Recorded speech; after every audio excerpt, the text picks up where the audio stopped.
Hello friends and neighbors, and welcome back to the Pipe Cottage. It's been a lovely, lovely week here in Kentucky, and hadn't had time to make a video this weekend until now. We finished planting our fruit orchard, and it's looking so good. I am so very happy to have that in the ground. And y'all excuse my dog, Miss Belle, right here. She's in the video with me again. She's kind of clingy these days, but I'm so glad to have the chance to sit here and visit with you a little bit this evening. Got a fire going. The wife's in the house cooking a good supper, and Miss Belle is right here enjoying the smell of this pipe tobacco, and I'm smoking a 4th generation church warden with some Orango Balkan Supreme in it. I'm still judging what I think about this blend, but as of right now, it is a superior Balkan. I'll have to say it's certainly a superior Balkan. I have tried the old Balkan Sobrani. Belle, you can't be fussing and things on this. People gonna hear you. The old Balkan Sobrani. And I'm going to tell you, if I had to choose a Rango Balkan Supreme over the old Balkan Sobrani, I'd choose this. One reason, it's cheaper and it's readily available. Another reason is I like the way it's cut and processed a whole lot better. And frankly, I just don't know enough about the difference between Balkan Sobrani and Balkan Supreme to say that this isn't an equivalent. It's good. So today's topic is a list of essential blends. Now I say essential, but it's kind of like, you know, these people that sell essential oils. If they're so essential, how in the world do we live without them? No, there's really nothing essential about any of these blends. It's just a fun topic, and it's an entirely arbitrary list. I didn't want to do any deep philosophical topic this week. I wanted to do something a little bit more fun and just share with you some blends that are important to me. And maybe if you haven't tried them, you can try them. But if you have tried them and you don't like them, leave a comment. And actually, I'd love to hear from the viewers about what your list of essential blends would look like. But let's not belabor the point. Let's get right to it, and let's pontificate for a minute about essential pipe blends. Belle, you have got to leave me. You cannot be loving up on me like this when I'm doing the video now. Number one, and this, now I've mentioned some of these blends in the past, so it won't come as a surprise to folks who have listened to the channel for a while. My Mixture 965 from Peterson, or as it used to be, the old Dunhill. What I like about 965 is it has a pleasant brown Cavendish in it that puts it in a category that some folks like to call Scottish. It's more of a Scottish blend than English. But I've had the old Dunhill 965, and I don't like it. It's not the same blend. I just don't think it's the same blend. I purchased 2 or 3 tins of the old Dunhill 965s, got some age on it, from the Ohio Pipe Show this past year, and I just don't like it. I guess it's because my introduction to 965 was with the Peterson iteration. So I am very much in favor of Peterson's My Mixture 965, although the provenance, the history behind this blend is in fact Dunhill. But that has to be, now this is not in any particular order of extravagance or importance. I just wrote these things down on this list as they came to mind. This is literally in the raw. I didn't sit and think about it for 2 weeks. I sat down this afternoon and said, okay, if somebody asked me in an elevator point blank what would be some essential blends, this is what I came up with.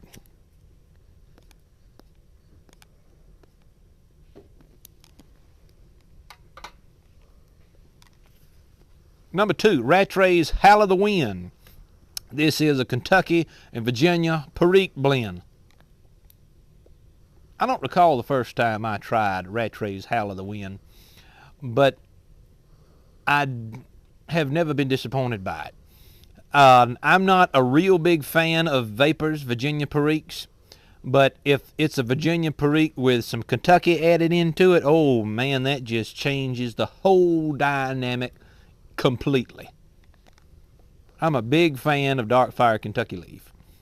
I'm a big fan of particularly Red Virginias, but I am not a big fan of Perique. I mean, at the end of the day, I would not choose blends that are Perique dominant. It's good as a condiment, but it is not good. That's why I'm, what's that blend that Cornell and Deal puts out that's got a whole lot of Perique in it?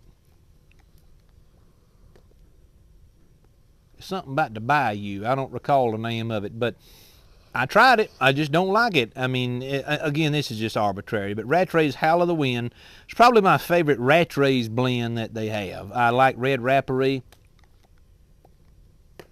and several others, Black Mallory, but Howl of the Wind is constantly in my cellar. The third blend I would mention is a blend I've talked about over and over again, and it still matters to me just as much today as it has in the past, and that's Arrowhead from Paul's Pipe Shop in Flint, Michigan. This is a blend of Cavendish, Burley, Latakia, Perique, and Virginia.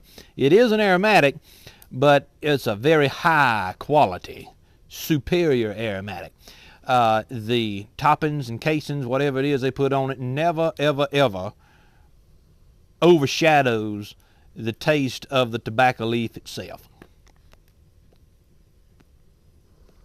So I keep stocked up on Arrowhead. There's not many aromatics on this list, but Arrowhead is probably my favorite aromatic by far because it's superior quality.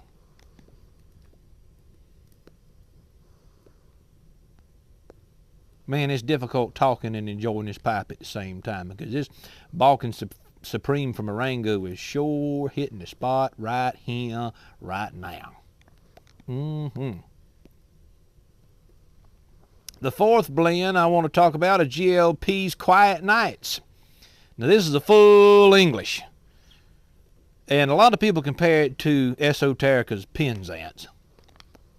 I've had Esoterica's Penzance, and I don't really like it. Now, that's going to create a little bit of fuss among some folks, but GLP's Quiet Nights is good enough for me, and that's a good thing because it's far more readily available than Penzance is. You can get Quiet Nights any day of the week from a lot of the online suppliers, and it's primarily Red Virginia. It's got some Oriental, Latakia, and Perique in it. But, oh, I'm telling you what's the truth. Oh, there was about a couple of winters ago. Quiet Nights is about all I smoked for about a month straight. Because that's when I first discovered it. It was a couple of years ago. And Lord have mercy, when I started enjoying that, it stayed in my bowl, and the bowl was running hot, son. It didn't hardly get to have a rest. It's a good blend. It's a good one. If I had to name what my favorite full English is at this particular moment in time, it would more than likely be GLP's Quiet Nights. And it sellers good. It sellers very well. So I have a bunch of it here at the house, and I intend on never running out of it.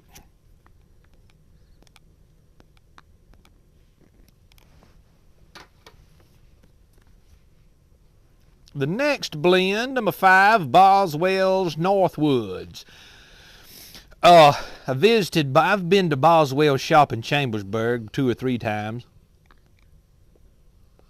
This past summer, my best friend and myself, we went to his Alexandria store. We were visiting the Gettysburg battlefield, and we went to Chambersburg and saw that store and visited, and said, well, you know, we ought to just take a little old trip up to Alexandria, being we in Pennsylvania, and just see if we can meet the man himself. And my goodness, that's exactly what we did. We walked into the Boswell store in Alexandria, Pennsylvania, and here comes Mr. Boswell himself offering us a fresh cup of coffee.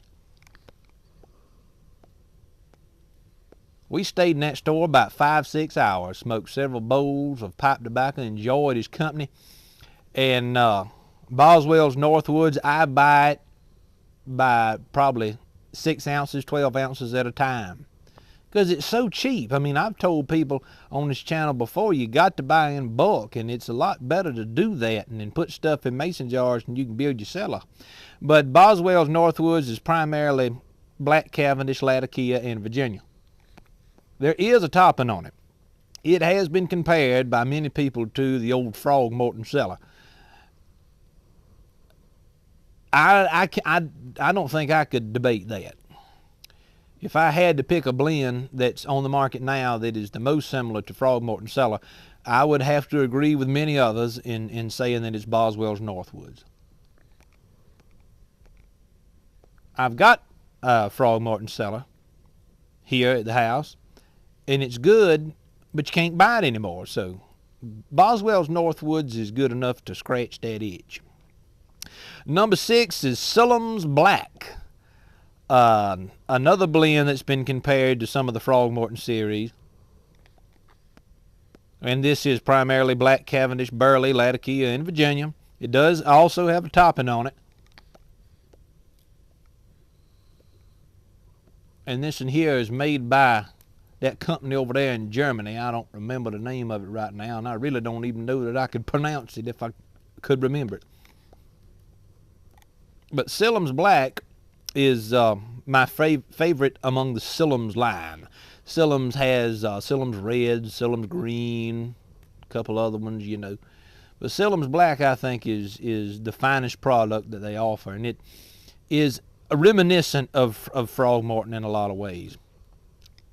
But it's got a topping on it that's the same as the topping you would get on the Vowen, the Vowen aromatic blends. I mean, there's something similar about all these German blends that have an aromatic casing on it, or a topping, including Rattrays. Rattrays.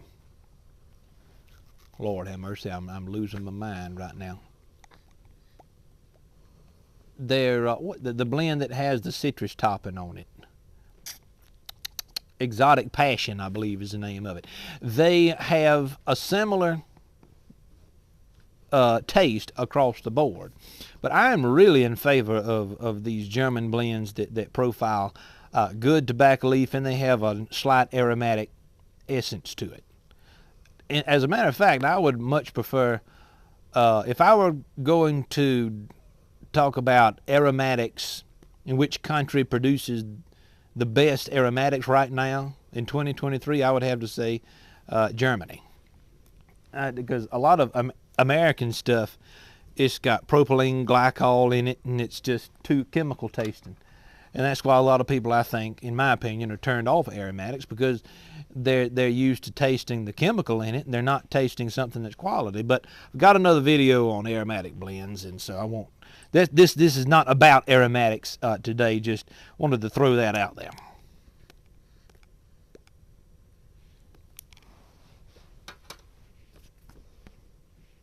Now, number 7, L.J. Peretti's Tashkent. This is an Oriental forward blend. I am a sucker for good Oriental blends. Ooh, my goodness, I do love an Oriental blend. And this blend is, as far as I know, it's just Oriental leaf and a little bit of Latakia. I don't think there's any Virginia or anything else in it. But I bought this stuff. I bought a couple pounds of it and put it in the cellar. And Lord have mercy, it is just, it's mighty fine. If you are in favor of Oriental blends, you must check out L.J. Peretti's Tashkent. L.J. Peretti up in Boston, Massachusetts is probably one of the oldest, if not the oldest, tobacco pipe shop in the country.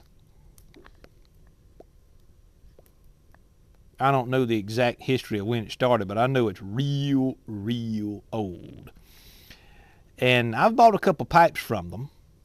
A couple of my Costellos came from them, but primarily I buy tobacco from them. They've got many other blends that are good. Their Cuban mixture, I think, is the oldest blend that they have that's still in production. It's got cigar leaf in it.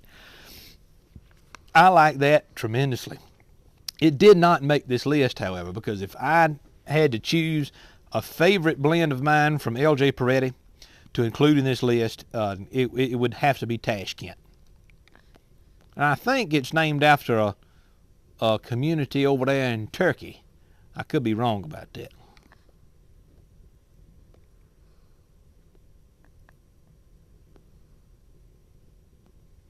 Number 8 is Cobblestone's Kentucky Plug. This is a Kentucky and Virginia blend. Oh, it's good. Oh, it is good. This is the blend that I introduced to Dwayne Knoll at Dry Creek Wrangler School. The first thing I ever gave him as a gift, I've given him tobacco and pipes and all sorts of things, but the first blend I ever gave him was this, Cobblestone Kentucky Plug, because I knew how much he liked McBaron's H.H. Old Dark-Fired. And this blend, he likes it for good reason.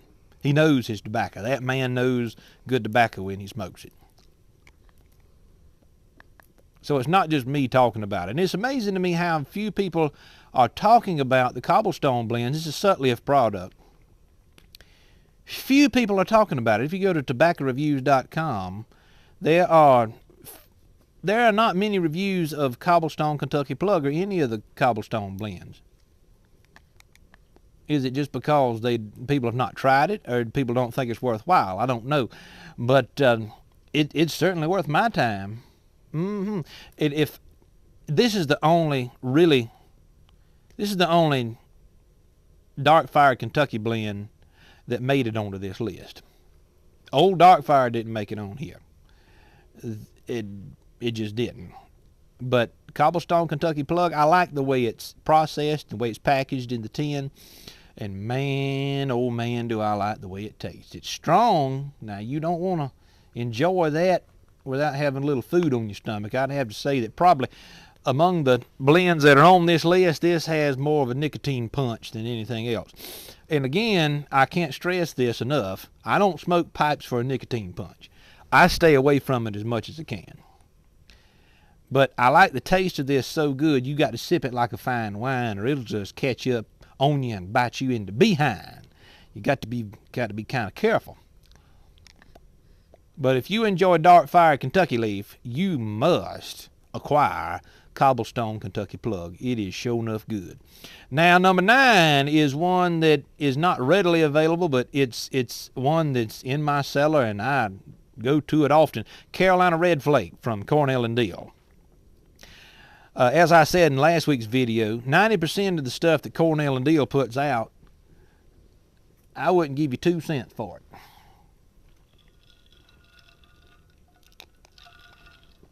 But the other 10% that they put out, I'd fight folks to get my hands on some of it. Carolina Red Flake, in my personal opinion, just my opinion, is the best thing that Cornell and Deal has put out since I started smoking a pipe. It's my favorite all-time straight red Virginia. Favorite all time. I have never been disappointed. I've got 10s from the 2020 release, 21 and 22. It never disappoints. It ages like a fine wine. Oh my goodness gracious. So whenever you can, I think they'll continue to reproduce this line. It's not going to be the same leaf that they've used in the past, more than likely, but I think they'll continue to produce this line. So the next time, this is the only small batch from Cornell and Deal that's on this list, and I think, if I'm not mistaken, yes, the only Cornell and Deal blend that's on this list. So whenever you see Cornell and Deal come out with Carolina Red Flake, and if you like Virginia Leaf, you better snag you some, because I'm going to be there, and I'm going to get me some too. and I know a lot of other people are as well. It is worth your time. Let's move on. I got to hurry up. Supper's going to be ready here directly. Number 10, Cobblestone. We're going back to the Cobblestone line again. Cobblestone hiking. It's a straight burley. It may have a little Virginia in it. Don't quote me on that, but for the most part, it's burley. Cobblestone hiking is my favorite burley blend. And oh my goodness, you got to have it. I don't have any particular family of blends that I smoke exclusively. I mean, I like aromatics and Englishes and burleys, dark fire Kentucky. Not too many Virginia Creeks, as I've said in the past, but I like a lot of it. But Cobblestone hiking should be on your shelf if you like burleys. It's not been reviewed a whole lot. I think Beans 316 did a video on it. It's a good video. So if you want an in-depth review of Cobblestone hiking, you might go check Beans' video out.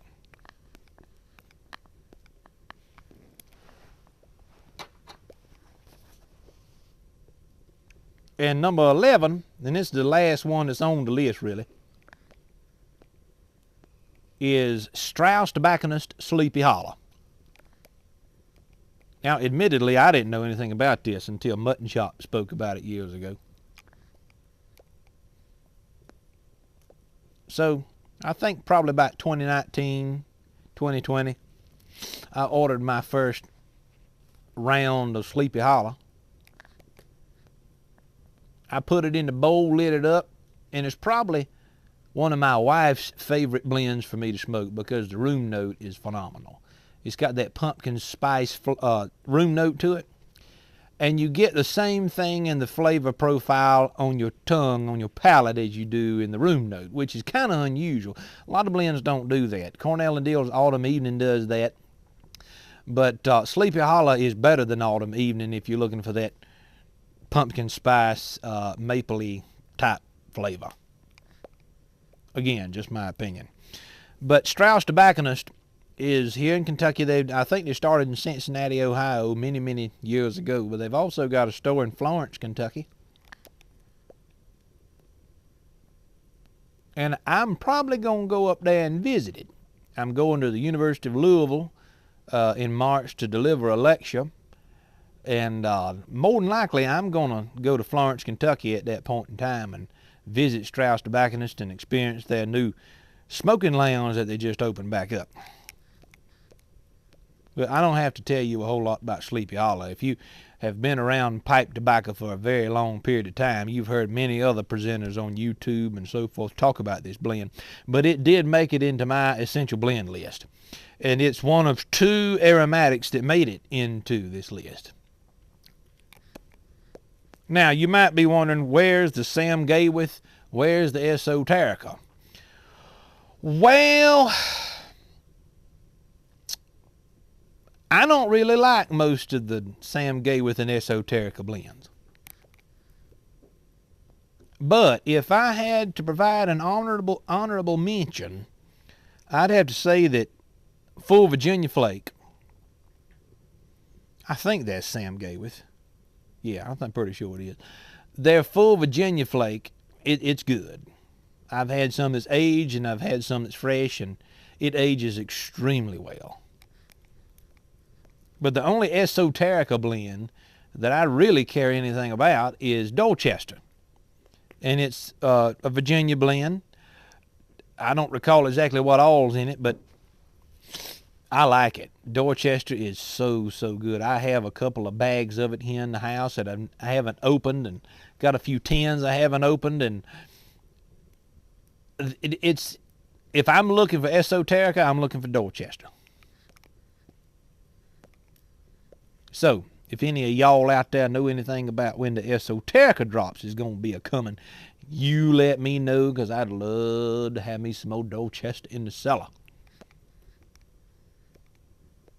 So, friends and neighbors, that's all. I don't want to have a very long, deep philosophical discussion tonight. I just wanted to touch base and share with you some blends that were on my mind today. What I would love to see, and what I hope you might do, is share your essential blend list in the comment section below.